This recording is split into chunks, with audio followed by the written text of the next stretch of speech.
Se poser sur un câble sous tension d'une ligne de tramway n'est dangereux que pour les abeilles. Les passants n'ont pas vraiment de raison de s'inquiéter. Cet essaim n'a pas de miel à protéger et il est très rare que les abeilles attaquent dans ce cas.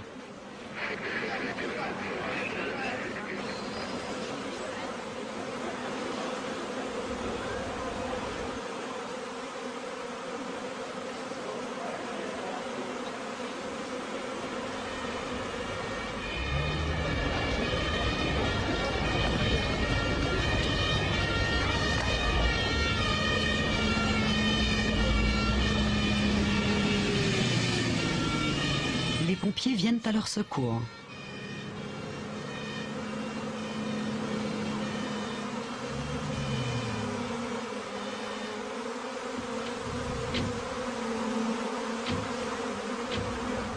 Car ce sont bien les abeilles, complètement désorientées, qui aujourd'hui ont besoin d'aide. Les pompiers ont amené avec eux des spécialistes qui pourtant semblent avoir bien du mal à maîtriser les mouvements de ces abeilles.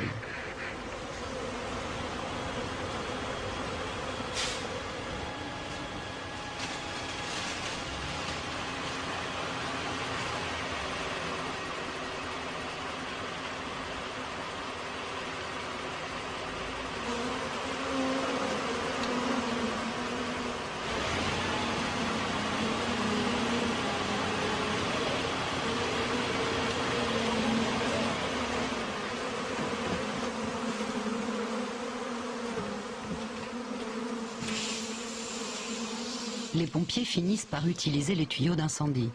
L'eau froide a le mérite de calmer les abeilles, du moins pour le moment.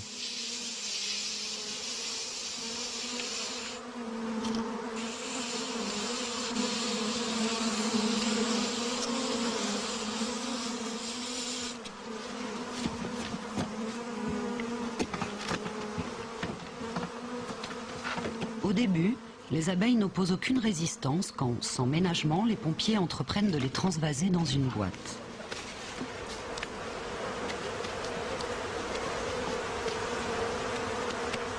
Mais ensuite, la reine, protégée de la douche froide par des dizaines de fidèles ouvrières serrées contre elle, fomente la révolte.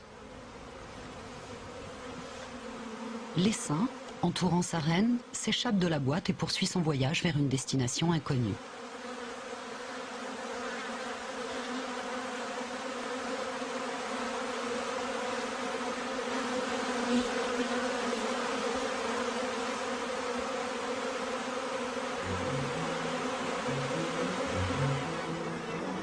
En attendant que les éclaireuses découvrent le nouveau logis qui abritera la colonie, les abeilles resserrent les rangs pour se réchauffer un peu et se protéger entre elles.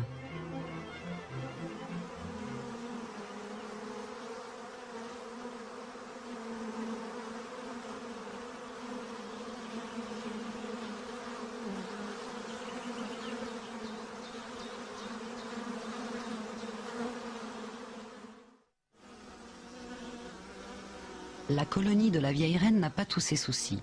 En mettant leurs forces en commun, les abeilles sont parvenues à aménager en ruche l'intérieur du tronc d'arbre fruitier.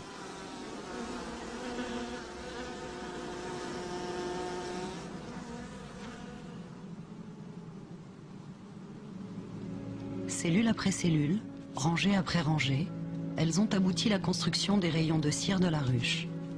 Un travail qui aura coûté cher en matériaux de construction, puisque les abeilles consomment environ 7 kg de miel pour produire 1 kg de cire.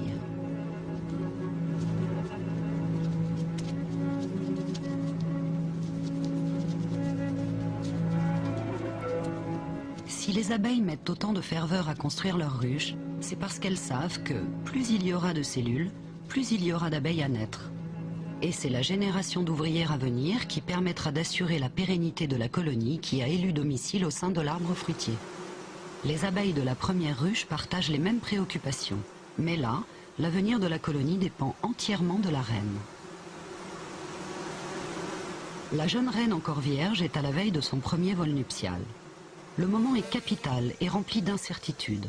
Elle doit rejoindre, à un moment très précis, la horde de faux bourdons qui l'attend dans le ciel.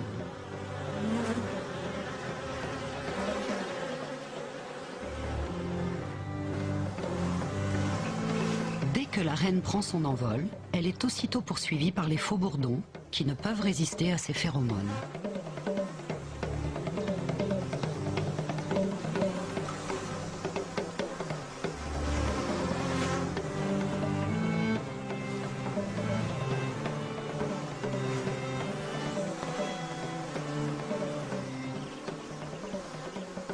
Une fois sa mission accomplie, le faux bourdon retombe au sol, le bas-ventre déchiré.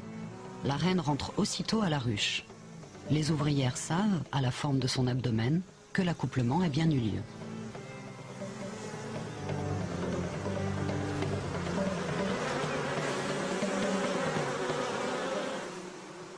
Elle effectuera encore quelques vols nuptiaux au cours des jours suivants, le temps de contenir suffisamment de spermatozoïdes afin de lui permettre de féconder des œufs tout au long de sa vie. Les spermatozoïdes ont une durée de vie d'une demi-douzaine d'années. La reine peut alors se mettre à pondre. En assurant la relève, l'avenir de la colonie est désormais beaucoup moins incertain.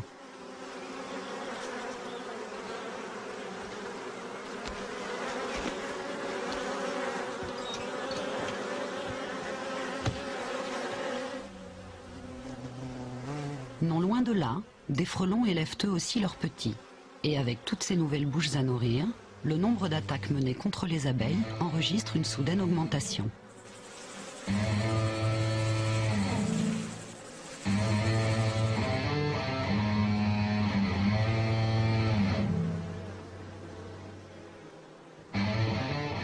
Les abeilles contre-attaquent, même si, seule, une abeille n'a aucune chance de s'en sortir face à un frelon.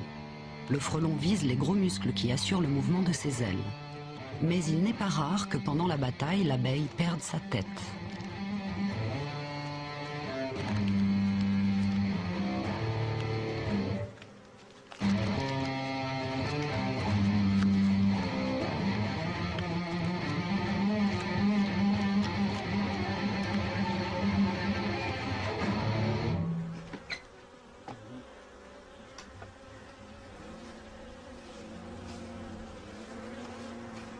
Les frelons sont d'effrayants voisins qui terrorisent la colonie d'abeilles jusqu'à la fin de l'été.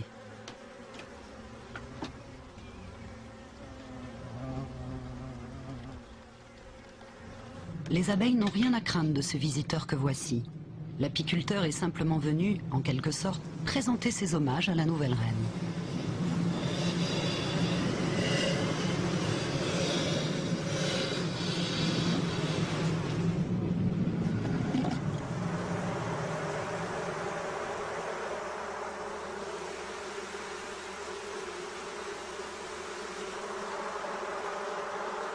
Mais ce n'est pas la seule raison qui motive sa visite.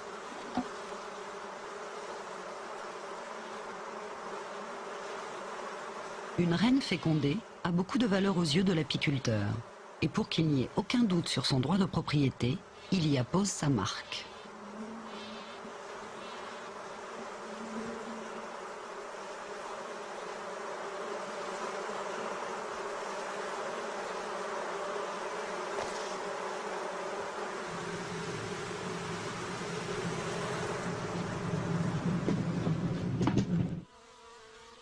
Après son détour en ville, l'essaim a finalement élu domicile dans une vieille souche.